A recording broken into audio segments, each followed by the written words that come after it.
1886 మే 1వ తారీఖు నాడు అమెరికా దేశంలోని చికాగో నగరంలో 8 గంటల పనిదినం అమలు జరపాలని కార్మికులు శాంతియుతంగా ఊరేగింపు నిర్వహించారు. అప్పటి వరకు 16 గంటలు 18 గంటలు కార్మికుల చేత పని చేయించుకునేవారు. 8 గంటలు శ్రమ చేయడం కొరకు, 8 గంటలు విశ్రాంతి కొరకు, 8 గంటలు ఈ సామాజిక ఆలోచనల కొరకు మనకు కావాలని చెప్పి ఆ రోజు కార్మికులు న్యాయమైన డిమాండ్ చేస్తే అమెరికాను ఏలుతున్న పెట్టుబడిదారులు, వాళ్ళ తొత్తులైన పోలీసులు శాంతియుతంగా జరుపుతున్న కార్మికుల ఊరేగింపుపై కాల్పులు జరిపినారు. ఆ కాల్పుల్లో అనేక మంది కార్మికులు చనిపోయినారు. అప్పటిదాకా కార్మికులకు ఒక జెండా అంటూ లేకుండే. చనిపోయిన కార్మికుల రక్తంలో తడిసిన అంగుల్ని, వాళ్ళ గుడ్డల్ని తీసి ఈ వాటి నుంచి కార్మికులకు అందరికీ కూడా ఒకటే జెండా, అది ఎర్ర జెండా అని చెప్పి ఆ రోజు ప్రకటించారు. ఆ రోజు నుండి ఇప్పటిదాకా ప్రపంచం మొత్తంలో కూడా వాళ్ళు తెల్లవాళ్ళ నల్లవాళ్ళ, వాళ్ళు చైనా వాడా, అమెరికా వాడా, రష్యా వాడా, భారతదేశం వాడా, ఇంకెక్కడి వాడా అనేది కాకుండా ప్రపంచం మొత్తంలో కార్మికులు ఇవాళ ఎర్ర జెండాలు ఎగరేస్తూ ఉన్నారు. అడవుల్లో ఎర్ర జెండాలు ఎగురుతున్నాయి, గ్రామాల్లో ఎర్ర జెండాలు ఎగురుతున్నాయి, ఫ్యాక్టరీల్లో ఎర్ర జెండాలు ఎగురుతున్నాయి, రైతు కూలీలు పొలాల్లో ఎర్ర జెండాలు ఎగరేస్తూ ఉన్నారు. ప్రపంచంలో ఇంతగా ఒకే జెండాను ఎగిరేసిన చరిత్ర మానవ జాతి చరిత్రలో లేనే లేదు. అటువంటి గొప్ప చరిత్ర ఈ ఎర్ర జెండాకు ఉంది. అయితే మన వాళ్ళు ప్రాణత్యాగం చేసి సాధించిన 8 గంటల పని దినాన్ని ఆ రోజు అనేక ప్రభుత్వాలు ఆలోచన చేసి బ్రిటిష్ ప్రభుత్వం కూడా చట్టం తీసుకొని వచ్చింది 8 గంటల పని దినం కొరకు. ఆ రోజు అనేక చట్టాలు మనకు వచ్చినాయి. కార్మిక సంఘాలని రిజిస్ట్రేషన్ చేసుకునే చట్టం మనకు వచ్చింది. ఎవడైనా వేతనం ఇవ్వకుంటే పేమెంట్ ఆఫ్ వేజ్ అని చెప్పి వేతనాలు పొందే చట్టాన్ని మనకు వచ్చింది. కనీస వేతనాలు పొందే చట్టాలు మనకు వచ్చినాయి.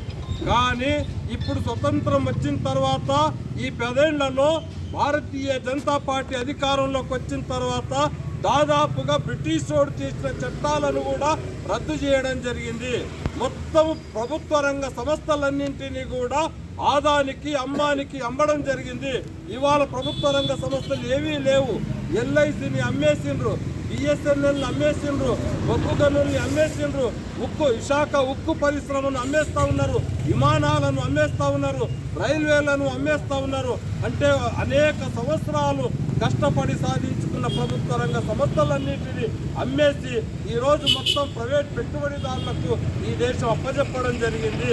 మనం ఈరోజు కార్మిక చట్టాలని కూడా రద్దు చేసి కేవలం 4 కోళ్లలో మాత్రమే ఈరోజు కార్మిక చట్టాలు అమలు చేయబడతా ఉన్నాయి.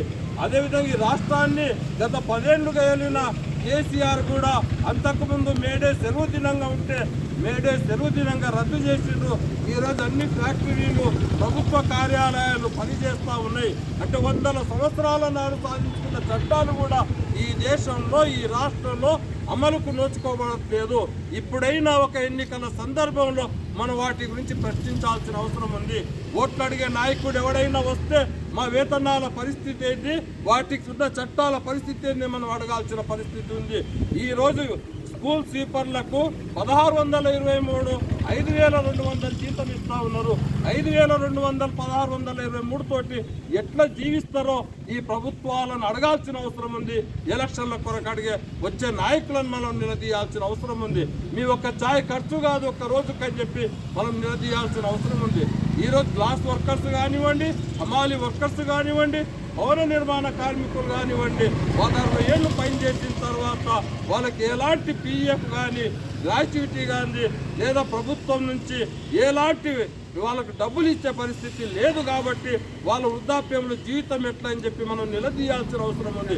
కాబట్టి అసంఘటిత రంగ కార్మికులకు సంక్షేమ బోర్డును ఏర్పాటు చేయాలని చెప్పి, శ్రామికుల మహిళలకు అంటే భవన నిర్మాణ కార్మికులకు, వ్యవసాయంలో పనిచేసే మహిళా కార్మికులకు, ప్రభుత్వ ఉద్యోగులకు ఏ విధంగా మీరు వెటర్నరీ సెలవులు ఇస్తూ ఉన్నారో, కాన్పులకు సంబంధించిన సెలవులు ఇస్తూ ఉన్నారో అటువంటి సెలవులతో కూడిన వేతనం ఇవ్వాలని చెప్పి మనం డిమాండ్ చేయాల్సిన అవసరం ఉంది. అటువంటి డిమాండ్ చేయడం కొరకు మనం మేడేను విజయవంతంగా ఈ రోజు ఒకటే రోజు కాకుండా దీన్ని కొనసాగింపుగా మన గోవిందన్న చెప్పినట్టు ఈ నెల అంతా కూడా ఆలోచన చేద్దాం. అవసరమైతే జిల్లా వ్యాప్తంగా కదిలించి ఈ మొదటి వారంలో ఒక పెద్ద సభను కూడా మనం ఏర్పాటు చేసి ఈ ప్రభుత్వాలను నిలదీసే పని చేద్దాం. స్వీపర్ల సమస్య కానీ, గ్లాస్ వర్కర్ల సమస్య కానీ, ఇళ్ల స్థలాల సమస్య కానీ వీటన్నిటిని మనం నిలదీయాల్సిన సందర్భం అవసరం ఇప్పుడు ఉంది. కాబట్టి ఈ మేడే ఈ ఒక్కరోజు కార్యక్రమం కాకుండా ఈ మొదటి వారంలో ఒక పోరాట కార్యక్రమంగా నిర్వహిద్దామని చెప్పి అట్లా మీరు అందరూ కూడా సంసిద్ధమవుతారని చెప్పి ఆశిస్తూ ఈ అవకాశం ఇచ్చినందుకు ధన్యవాదాలు తెలియజేస్తూ ముగిస్తా ఉన్నా.